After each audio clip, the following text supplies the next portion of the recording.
Hello. આજે આપણે medical emergency વિશે થોડી વાત કરીએ. મેડિકલ ઇમરજન્સી થાય તો 108 એમ્બ્યુલન્સ સર્વિસનો લાભ લઈ શકાય, પણ એ કંઈ પૂરતું નથી. 108 તો કહેશે તમને ક્યાં લઈ જવા છે અને કઈ હોસ્પિટલ, કયો ડૉક્ટર, ત્યાં ગયા પછી એડમિશન, જરૂરી ફાઇનાન્સ, કારણ કે હોસ્પિટલો ડિપોઝિટ લીધા વગર તો સારવાર ચાલુ કરે નહીં. તો એ મૂંઝવણ તો દરેકને રહે છે, સિવાય કે જેની પાસે ખૂબ પૈસા છે.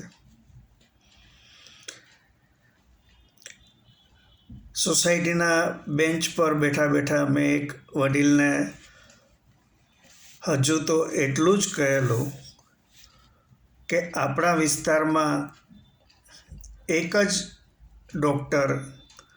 ડૉક્ટર શાહ MBBS છે. ત્યાં તો તેમણે તુરત જ રિએક્ટ કર્યો.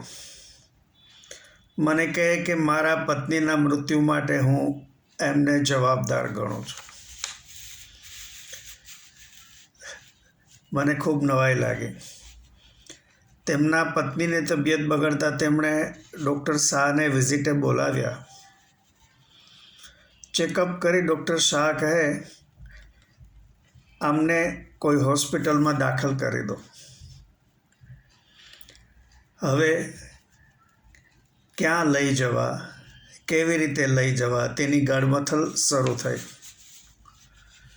ત્યારબાદ તેઓ એક MDની હોસ્પિટલમાં લઈ ગયા, ત્યાં દાખલ પણ કર્યા અને ટૂંક સમયમાં જ તેમનું અવસાન થઈ ગયું. કદાચ યોગ્ય સારવાર મળવામાં વિલંબ થયો હશે, એટલે જ કદાચ બેનનું અવસાન થયું હશે. વડીલ કહે, દર્દીની ગંભીર હાલત જાણનાર ડૉક્ટર શાહે જ એમ્બ્યુલન્સ બોલાવી મારા પત્નીને તાત્કાલિક યોગ્ય જગ્યાએ દાખલ કરાવવામાં મદદ કરવી જોઈતી હતી, જે તેમણે ન કરી. વાસ્તવમાં ડૉક્ટર શાહને કેટલે અંશે દોષિત ગણી શકાય, એ એક ચર્ચાનો વિષય છે. બીજા એક કેસમાં એક બેનના પિતા ઘરમાં જ અનકોન્શિયસ થઈ ગયા અને પડ્યા હતા. એ જ મૂંઝવણ, શું કરવું, ક્યાં લઈ જવા, આ મોટા પ્રશ્નો. એમને એક MDની હોસ્પિટલનો ખ્યાલ હતો, એટલે ત્યાં લઈ ગયા. MDએ જોયું ને કહ્યું કે આ બ્રેનને લગતો કેસ છે, એટલે ન્યુરોલોજિસ્ટ પાસે લઈ જાઓ. ન્યુરોલોજિસ્ટ પાસે ગયા તો ન્યુરોલોજિસ્ટ કહે કે તમે CT સ્કેન, MRI જે કંઈ હોય એ બધું કરાવવા માટે એણે મોકલ્યા. અને આ બધી પ્રોસેસ દરમિયાનમાં એમ્બ્યુલન્સમાં જ દર્દીએ છેલ્લો શ્વાસ લઈ લીધો.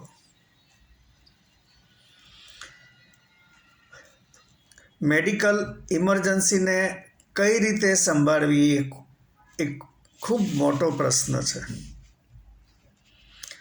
આપણી 108માં જે શ્રદ્ધાથી ઈશ્વરનું નામ લેવાતું હશે, તે કદાચ અમેરિકાની 911માં નહીં લેવાતું હોય. 911માં તાત્કાલિક યોગ્ય સારવાર શરૂ થવાની શક્યતાની ધરપત હોય છે. એક બેનને બ્રેઇન સ્ટ્રોક આવતા ફ્લાઇટમાં મુંબઈ લઈ જવા પડેલા અને મોટા ન્યુરોલોજિસ્ટની હોસ્પિટલે પહોંચતા જ ડૉક્ટર કહે કે ઇમરજન્સી છે, ₹5 લાખ ડિપોઝિટ કરો એટલે ઓપરેશનની તૈયારી શરૂ કરીએ. તેઓ તો માત્ર 2-2.5 લાખ લઈને ગયેલા. એ વાતના સમય વીતી ગયો પછી મેં પાછળથી એ વ્યક્તિને પૂછ્યું કે તમારા સિસ્ટરનું શું થયું. મને કે સમહાવ વી કુડ મેનેજ, સર્જરી થઈ ગઈ. મેં કહ્યું કેટલો ખર્ચ થયેલો કુલ? મને કે 35 લાખ. આ વાત સાંભળતા જ આપણને ધ્રુજારી થઈ જાય. અને એ પણ આ વાત 15 વર્ષ પહેલાંની છે. હવે તો શું ખર્ચ આવે તેની કલ્પના જ થઈ ન શકે.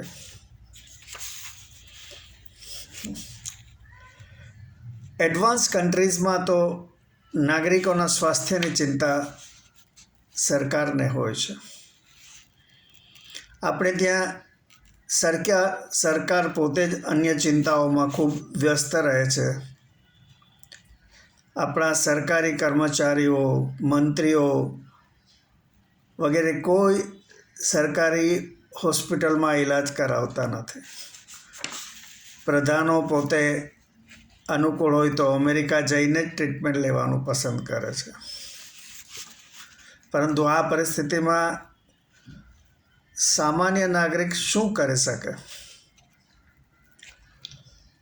મારી દૃષ્ટિએ શક્ય હોય ત્યાં સુધી એક યોગ્ય મેડિક્લેમની વીમા પોલિસી લઈ લેવી સલાહભરી છે.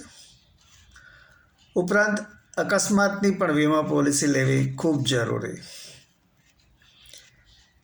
અને માત્ર પોલિસી લેવાથી નહીં, પણ આ બંને પોલિસીઓની નકલ ઘરના બારણા પર હૂકમાં લટકાવી રાખવી અને પોલિસીની શરતોની થોડીક જાણકારી મેળવી લેવી. કારણ કે આજકાલ તો બાયપાસ સર્જરી, ની જોઈન્ટ રિપ્લેસમેન્ટ, કેટરેક્ટ, આ બધી સર્જરી આમ સામાન્ય છે, પરંતુ ખર્ચાળ ઘણી છે. માટે સૌએ યોગ્ય આહાર, કસરત, યોગ વગેરે દ્વારા સ્વાસ્થ્યની પોતે જ સંભાળ લેવી ખૂબ જરૂરી છે. બાકી તો માત્ર અને માત્ર ઈશ્વર કૃપા જ સામાન્ય મનુષ્યને ગંજાવર મેડિકલ ખર્ચ અને શારીરિક અને માનસિક યાતનાઓથી બચાવી શકે છે.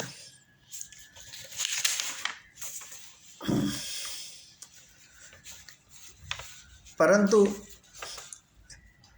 આત્મા અને પરમાત્માની ચિંતા કરવા કરતાં કોઈ મેડિકલ ઇમરજન્સી ઊભી થાય તો નજીકમાં ક્યાં સારી મેડિકલ સુવિધા છે જે આપણને પરવડી શકે એમ છે, તેનું જ્ઞાન કદાચ વધારે ઉપયોગી થઈ શકે.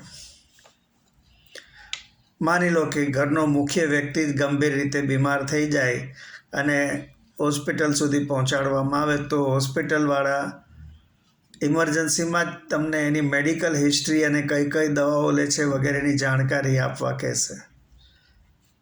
મોટે ભાગે પત્ની કહેશે એ તો ઘણી ગોળી લે છે પણ મને તેના વિશે કાંઈ ખબર નથી. આ બધી જાણકારીવાળા કાગળ તૈયાર રાખવા સલાહભર્યા છે.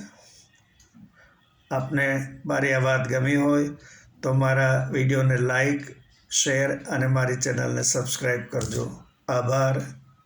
આવજો.